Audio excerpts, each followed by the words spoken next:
Ketika kamu berhubungan dengan seseorang yang memiliki sifat narcissistic personality disorder, ada satu fase yang hampir tidak pernah terlewatkan, yaitu fase penghancuran reputasi atau smear campaign. Ini adalah tahap di mana narsisis mulai membentuk cerita, membalikan fakta, dan memposisikan dirinya sebagai korban. Sementara kamu dijadikan tokoh antagonis.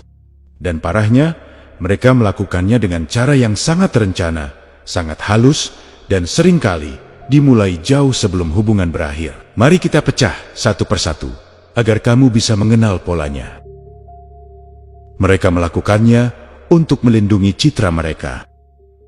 Bagi seorang narsisist, citra adalah segalanya. Mereka hidup untuk terlihat sempurna, dikagumi, dan tidak bercela. Jadi ketika hubungan mulai retak atau kamu mulai membuka mata, mereka panik karena kebenaran tentang siapa mereka sebenarnya adalah ancaman terbesar bagi ego mereka. Maka mereka mulai membalikan cerita.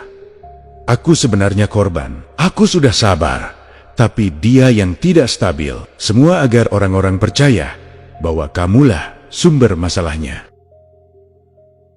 Mereka menggunakan gaslighting sebagai senjata. Saat smear campaign berjalan, gaslighting menjadi alat utama. Mereka membuat kamu ragu pada ingatanmu sendiri, perasaanmu sendiri, dan bahkan kewarasanmu. Kamu mulai bertanya-tanya, apa benar aku seburuk itu? Apa aku memang sensitif? Apa aku terlalu dramatis? Tidak, itu bukan realitas. Itu manipulasi yang terencana. Mereka mengontrol lingkungan sosialmu. Narsisis tahu, jika orang-orang mendukungmu, mereka kehilangan kekuasaan. Jadi, mereka mulai bergerak. Secara diam-diam menghubungi temanmu, keluargamu, bahkan rekan kerjamu. Membentuk opini, menyebarkan cerita, seringkali dibungkus kalimat kasihan, agar terlihat seperti orang yang tulus. Mereka melakukan ini untuk menghindari tanggung jawab. Konfrontasi dengan kebenaran adalah hal yang sangat mereka takuti. Mengakui kesalahan berarti merusak ilusi kesempurnaan yang mereka bangun. Jadi dengan menjadikanmu masalah, mereka tidak perlu bertanggung jawab atas perselingkuhan mereka, kebohongan mereka, kekerasan emosional mereka, atau tindakan merusak lainnya. Dengan kata lain, jika semua salahmu, mereka tetap bersih.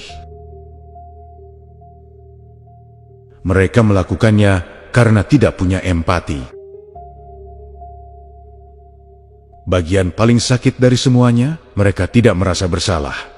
Tidak ada penyesalan, tidak ada rasa sakit karena menyakiti orang lain. Yang ada hanya, bagaimana caranya aku tetap berkuasa? Narsisis tidak melihatmu sebagai manusia. Mereka melihatmu sebagai properti, sumber validasi, dan objek yang harus dikendalikan. Jadi, dengarlah ini baik-baik. Jika reputasimu dihancurkan, jika orang-orang menjauh, jika kamu merasa sendirian dan disalahpahami, itu bukan karena kamu buruk, bukan karena kamu gagal, dan bukan karena kamu layak diperlakukan begitu. Itu karena kamu menjadi ancaman bagi orang yang tidak tahan menghadapi kebenaran tentang dirinya. Smear campaign bukan tentang dirimu, itu tentang ketakutan mereka, tentang ego mereka, tentang ketidakmampuan mereka menerima kenyataan. Dan meski proses ini menyakitkan, itu adalah titik awal menuju kebebasan, kedewasaan emosional, dan pemulihan. Karena kebenaran tidak butuh pembelaan, kebenaran akan bertahan. Dan suatu hari nanti, orang lain akan melihat siapa yang benar-benar tulus, dan siapa yang hanya pandai berperan